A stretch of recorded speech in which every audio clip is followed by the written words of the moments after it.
Yo, today I'm going to be showing you guys how to animate 3D phones with Element 3D, and then also I'm going to show you guys how I made this 3D transition right here with the phone. So let's just get right into it. So I'm going to transition from this clip right here into this clip. In this gap right here, what I'm going to do is add a solid layer. So I'll just come down here, click new, and create a solid layer, and now I'm going to add on element to that layer. Then I'll just go directly into scene setup, go to import. You can find a bunch of these models on Sketchfab or Turbo Squid for free, but this one right here I'll have linked down in the description if you want to use this one exactly. And I'll just click open and click use auto normals. I usually don't mess with anything else, and just click OK, and there we go. Now we have our phone right here, and if we click OK up here, what you see is we have the phone in there. So almost that later, but first of all, let's just get this how we want it. I'm just going to be setting it to black for this example. However, you can really set this to any color. So for back, I'm going to set that to black. And then for reflectivity, I like to bring it to like a dark gray and then turn the reflectivity up to 100%. And it makes it look more realistic as well. And then when it comes to silver, that's going to be this little part right there. You can set that to usually a black. And now what we want to do is we want to put our actual video inside of this phone. So before we do that, let's bring the scale down to something like that. And then if you come up here to group 1, particle replicator, this is where we can start animating the phone. So I'm just going to turn it around with this Y value right here, the Y rotation, just so we can see what's going to be in the phone.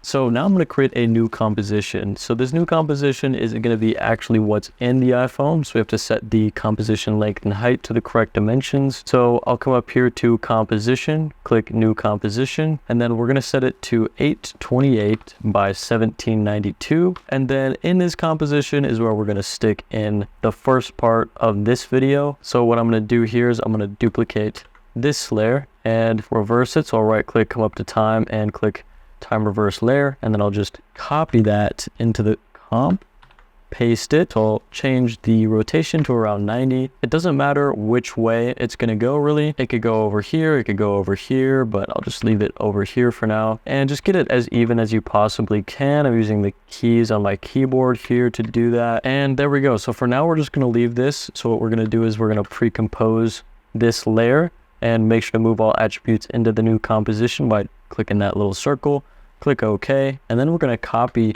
this composition into our final scene. So we have something that looks like this. We can just stick this right above our phone here and bring the scale down, just throw it wherever, you know, it doesn't really matter. And now I'm just going to rename this comp. I'm going to right click it, click rename, and name it screen. Then we're going to come back to our phone layer, and right where custom layers is, open up this drop down, go down to custom texture maps, and right where layer 1 is, click that and set that to the first layer, which is screen, the one I just renamed. And then I'm going to come up to scene setup, and right here, screen, I'm going to click on that under scene materials, and where diffuse is, I'm going to click on that and click the drop down and click on custom layer 1, which is our screen layer. And then right here where UV offset is in this second Y value box, we're gonna set this to 0.33. Typically that works. Sometimes you might have to bring it up to 0.34 or bring it down to 0.32, but usually this is gonna work like 95% of the time. Then just click OK right here and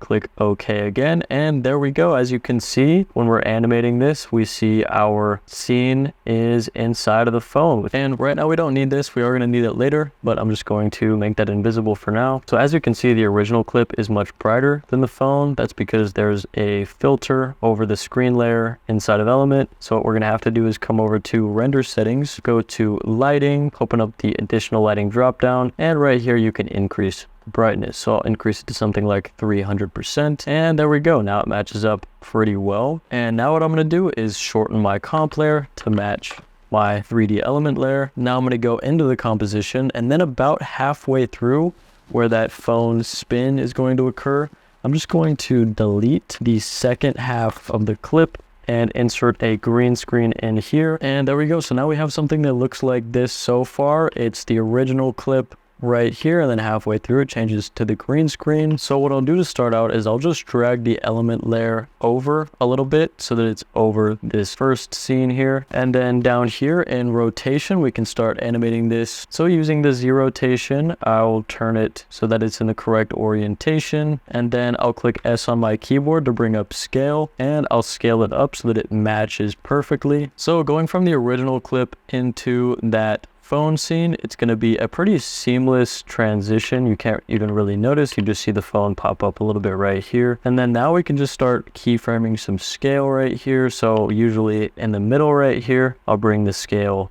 back down, and then I can go back in and edit the rotation so I can animate it some more. And on the last frame right here, I'll have it do a full flip, kind of like that. And then I'll also have it flip maybe that way too. Ain't nothing that I should regret. Getting fly like I'm on a jet. Me and gang riding lounge truck. Remember we used to be in a vet. Wanna feature you cutting a check. On the south side, no silhouette. Counting up funds, I ain't break a sweat. Ain't hopping on one, yeah, that's just dead. Yeah, that's just dead. But that chopper gon' take off his neck. I don't do the tucking on the neck. Finna slide, now I got a tech. Life a movie, and we on set. Say they won't smoke like a cigarette. He ain't on none, you is not a threat. Tryna get me mad, I ain't up. But I'm gonna sauce it up a little bit more by adding in a background. So I'll just download something from Google or YouTube that looks like this. And then if you want this to look more realistic, what you want to do is turn on motion blur for all your layers. That definitely helps the phone animation look way better. And then as well, there's a whole bunch of different ways that you can fix the render in Element to make it look more realistic by turning on shadows and by enabling ray tracing. And then you can also add on some motion blur through Element as well, which I definitely recommend. The motion blur is right here, ray tracing right there, lighting, shadows right there. And on this background there, I'll add a tritone to just make it kind of like a light purple looking color, just to match the vibe of the music video. And then as well, I'm gonna add on some camera lens blur just to put it out of focus just slightly because it's a little bit distracting from the effect. And then with that green screen right here, usually you can use that to then transition into another clip. Or what you could do here is you could actually duplicate the layer that you're going to be transitioning into, time reverse layer that, and then you could copy that then into the original composition where the green screen is. Just replace the green screen with that, and then make sure to set it to the right dimensions so that we now have something that looks like this. And if you guys enjoy tutorials like this, I'd recommend checking out my website where I've got tons of really good creative assets that you can use for music videos, short films, all that good stuff. I really appreciate you guys. God bless you, and peace. My gangsta, I ain't even with that chit chat. 40 chains on my neck, Millie with my wrist stack. Couple goons with the tool.